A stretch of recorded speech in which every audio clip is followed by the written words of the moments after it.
Today's San Francisco 49ers report is presented by Manscaped. Join the 10 million men worldwide who have put their trust in the best men's grooming products, including myself, as well as producer Chip. We're looking fine for our significant others. You can as well. 20% off and free shipping. Manscaped.com/49ers. Use the code 49ers20. Coming up on today's program, my perfect offseason plan for San Francisco so that they can get back to the Super Bowl in Super Bowl 59, but this time win the Super Bowl in New Orleans to complete that quest for 6.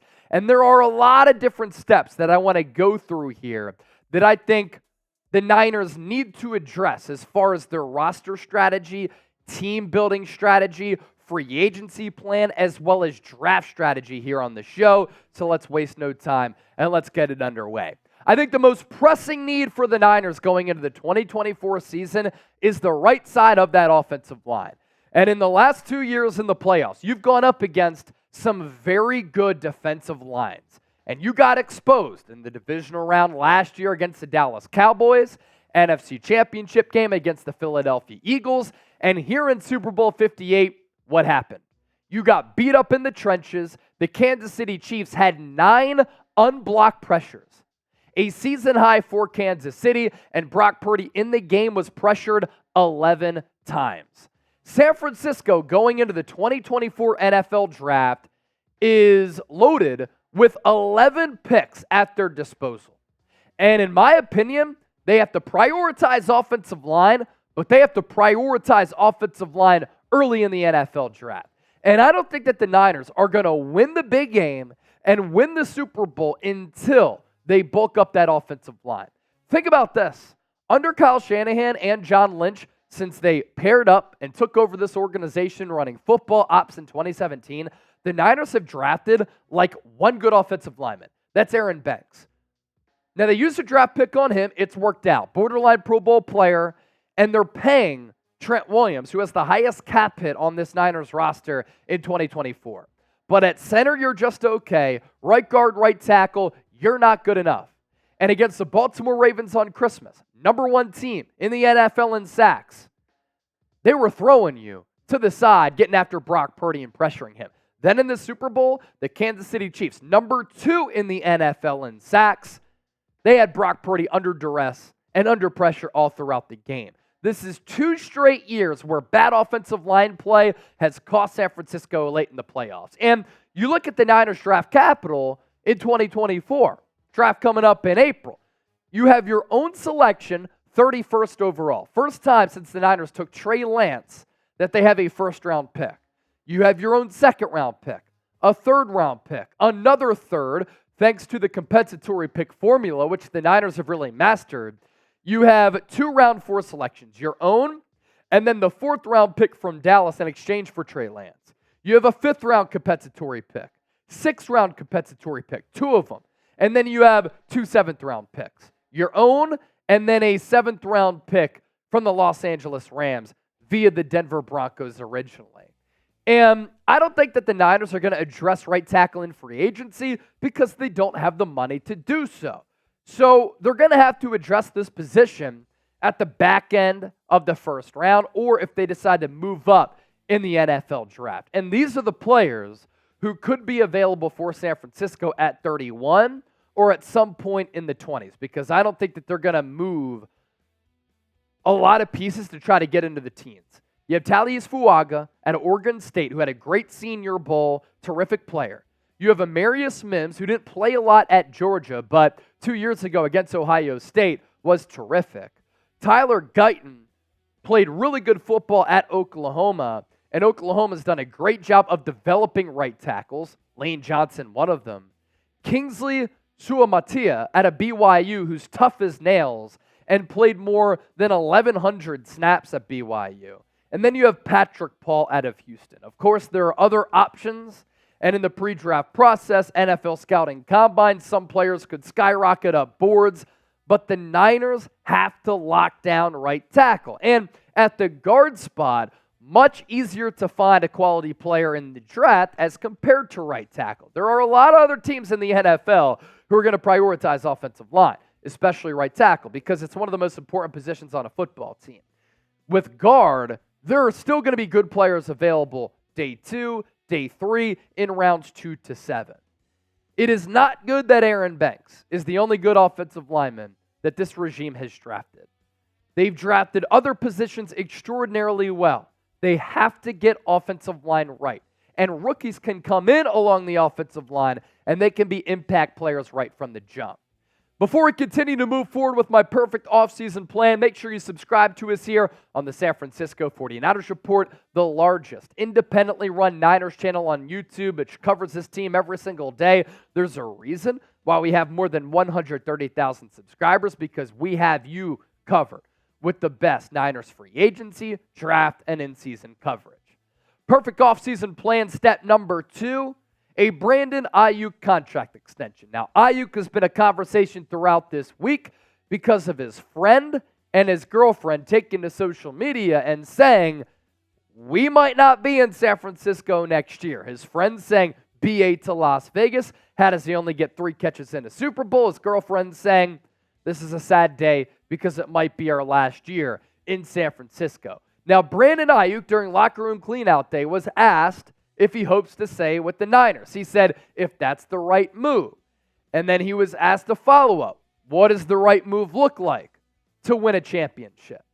Brandon Aiyuk has earned a bag. It's easy to see why he's trying to gain leverage right after that loss. He was very emotional during locker room cleanout day. That goes to show that I think he really enjoys playing for this organization. Had an opportunity to talk to him in the lead up to the Super Bowl in Las Vegas. And he's just a terrific player who's well-spoken, a team leader who's respected by his coaches as well as his teammates. And John Lynch said, of course, we want to make Brandon Aiyuk a part of this organization for a long time. And he sees what we all see, the growth and development, the increasing production. He fits the culture to a T because he's tough, homegrown talent as well. He's a willing run blocker, and he's a complete player. And when I talk about that development here, it's been pretty special to see this up close and personal. In 2020, comes into the league as a rookie, only plays 12 games, but still has 748 yards and 5 touchdowns. Year 2, production goes up to 826 yards. Year 3 in 2022 really was his breakout season. 78 grabs, more than 1,000 yards, and this year just became more recognized and known nationally outside of just locally because people understood his footwork, route running really special, but Brock Purdy, unlike Jimmy Garoppolo, was able to unlock the deep ball element to Aiyuk's game. And the analytical numbers for him this year were great. Yards per catch, number 2. Yards per target, number 2. His overall Pro Football Focus wide receiver grade, number 2 behind only Tyreek Hill. His EPA, number 2. And then his receiving yards. I think this is a really impressive statistic here because the Niners are a run-heavy offense with the running back in Christian McCaffrey, who is the NFL Offensive Player of the Year. He had more than 2,000 all-purpose yards. Debo had more than 1,000 all-purpose yards. George Kittle had more than 1,000 receiving yards. Yet, despite run-heavy offense and playing on a loaded team, was number 7 in the NFL in overall receiving production. Brandon Aiyuk should be a member of this team for a really long time, and if you ask me, I'm giving him the bag, and the price tag is going to start at least $20 million per year. Now, today's 49ers Report is sponsored by Manscaped. 2024 is in full swing. I can't believe we're about halfway through February here, and that means it's time for a New Year's resolution check-in with our friends at Manscaped. Newsflash, never too late to level up your grooming game and keep your bush tamed. That's what your significant other wants. Manscaped's new Lawnmower 5.0 Ultra is every man's cheat code to look good, feel good, and turn the page on confidence this year. Whether you're going for a trim or that clean-shaven look, this trimmer has you covered. Trusted by 10 million men worldwide, now is your time to get a grip on your grooming with our exclusive offer. Manscaped.com/49ers, code 49ers20, 20% off and free shipping. The ball has dropped, but don't drop the ball on your balls. Introducing the MVP of 2024. No, it's not Patrick Mahomes. Get out of here. Manscaped's 5th generation lawnmower, not just a trimmer, it's your grooming sidekick. equipped with 2 skin-safe blade heads, a standard one for taking a little bit off the top, and a new foil blade to go smooth wherever your heart desires. It's like having a personal stylist for your balls. So with that, manscaped.com/49ers. Code 49ers20. You get 20% off and free shipping on the best men's grooming products in the entire universe. We're going to put that link down below in the comment section as well as in the description of this video. Perfect offseason plan continues. Niners are going to have to get creative with the cap, and they're going to have to pull off some salary cap gymnastics, as I like to call them. Restructures, and you got to clear up cap space here. The top 10 cap hits for the Niners here in 2024. They are paying some lofty contracts to some premium players, and that's why losing the Super Bowl this year hurts so bad, because you're not going to be able to have this roster forever, even though the NFL salary cap is on the uptick and has been for the last several years. Trent Williams cap hit, $31.5 million. He said he's going to return this year. Deebo Samuel, lofty 28.6. Eric Armstead, 28.3. Fred Warner at 24.4. George Kittle, 21.9. Mooney Ward, 17.9. Javon Hargrave, playing with a torn ligament in his thumb in the Super Bowl, 15.4. Bosa's due $42 million total by 2026, $14.5 million this year. And then Christian McCaffrey, Brandon Aiyuk, both there at $14.1 million. The Niners right now, going into the offseason without any restructures yet, have $571,000 in cap space. So with all of those players that we talked about, I'd honestly be somewhat surprised if all of them return or if one of them is not on the team. Like, if one of them is off this team, I'm not going to be that surprised if I said that correctly. What I'm trying to say, I'd be surprised if all of those players are back entirely or on those contracts. And there are 2 restructure candidates that I want to hone in on here. Eric Armstead at $28.3 million probably doesn't give you the production that you want at $28 million, although I think he's a pivotal force on this Niners defensive line against the run, against the pass. He has been injured the last couple of years. That's a concern. And I love Deebo Samuel. Deebo, whoa. But he's been injured the last 2 years as well. You're paying him a lot of coin. And in his NFL career, he's really been healthy for the 2019 season and the 2021 season as a rookie, and then an all-pro year a couple of years ago.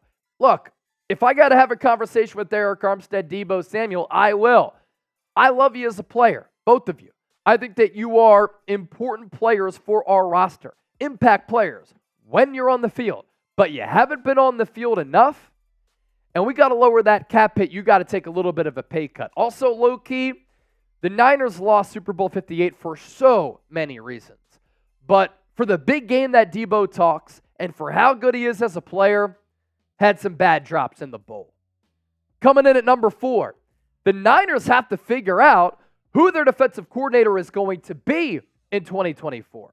Kyle Shanahan didn't have a ringing endorsement of Steve Wilks at his end-of-the-season press conference. He did not confirm if Steve Wilks would be back this upcoming season. He also said the status of our assistant coaches is going to be discussed at a later date. And he said, why? Well, I haven't really watched the Super Bowl film yet, but he said we have to go through the defensive tape, and we have to think about offensively, defensively, special teams, who we want to be as a football team. Now, Shanahan was asked that question again on a follow-up about Steve Wilks. He did say, I expect all of our coaches to be back, but I don't know, man. You have an opportunity to say, Steve Wilks will be back. If I went up to my bosses and I said, hey, you think that we're going to run it back for the 2024 season? And they came to me and they said, well, Chase, we're going to have to look at the Chat Sports office here to see who we want to come back for the 2024 season. You know what I'm doing after that meeting? I'm not feeling good about it. I'm probably looking at a job board to see where I can go next in my broadcasting career. Finally, find some help for Nick Bosa. And what does this entail? Nick Bosa wants to see Chase Young come back. But I thought that this Niners defensive line, which did struggle a little bit in generating a consistent pass rush on opposing quarterbacks as compared to the last couple of years under DeMeco Ryans and Eric Armstead, started to be a little bit better after the Chase Young trade. And I did think that with all of that money capital invested into the defensive line, especially in that first half, they were really good against Kansas City. They moved Patrick Mahomes off his spot. They forced him to be uncomfortable. They led him into throwing his first interception in 6+ games in the playoffs when he had a touchdown interception ratio of 11-0. Defensive line came to play. But Nick Bosa can't do it all himself. I get it. You're paying Eric Armstead and Javon Hargrave a lot of money, but you need another good defensive end opposite of Bosa. And are the Niners going to retain some players along this defensive line? They're 2024 free agents. Are they going to bring back Javon Kinlaw? He may have outpriced himself for San Francisco's liking because he did play well this year, stayed healthy, and in the Super Bowl, he was causing some havoc. So he might look to go somewhere else to just make some more money. Deshaun Gibson, Sam Darnold, Brandon Allen, Ray McLeod, all free agents. You have Cleveland Ferrell, who, like Eric Armstead, dealing with a torn meniscus in his knee. Charlie Warner, Ross Dwelly, John Feliciano, Kevin Givens, Oren Burks, Demetrius Flanagan-Fowles. You also have Chase Young, who is set to be a free agent. And are you willing to pay decent money to Chase Young? Because of the lack of effort and production issues, he might not come back to San Francisco on a multi-year deal. Do you want to bring him back on a 1-year contract? Of course, Nick Bosa played with Chase Young at Ohio State, and when he was cleaning out his locker, he said, quote, "I definitely want Chase Young back." I'm a little bit lukewarm on Chase Young. I thought when he was engaged, when he had a good motor, he played good football. But to me, that's unacceptable. Nick Bosa has a motor on every single play. He never takes a snap off. And if you're going to invest that money into a defensive end, I'm not going Chase Young. You know who I'm going with? I'm going with Brian Burns, who is a good scheme fit for Chris Kocurek and what the Niners like to do with that 4-man front. Josh Allen, more so of kind of an outside stand-up pass rusher, which of course works for San Francisco, but more a fit, I think, maybe in a 3-4 defense. You do have Danielle Hunter coming off another really good season, but he's a little bit older. And then Bryce Huff, whose production has been a little bit up and down. For me, signing Brian Burns would be an absolute dream. And we talked about Brian Burns going into the trade deadline the last couple of years. He has not gotten dealt by Carolina. I think he wants an opportunity to play for a legitimate squad, doesn't really want to be a part of a rebuilding process. He's had consistent and steady sack production, and you've never really had to worry about some of the effort issues that are persistent with Chase Young. That was the word after he got traded away by Washington, and then obviously what happened in the NFC Championship game brought those issues to light as well. Burns has had really, really good career, and you look at the sack production, 2020 with 9, 2021 with 9, 2022 career high with 12.5, and then this past year, really good defensive scheme, 8 sacks, 18 quarterback hits, 21 pressures, and 16 tackles for loss. Him on the other side of Nick Bosa, that's a really, really quality defensive end tandem, and honestly, one of the best in the NFL. So that is my perfect offseason plan for San Francisco. What do you think about what I had to say? A, B, C, D, or F, you can be honest with me. And if you want to say F, Chase, you can do that as well.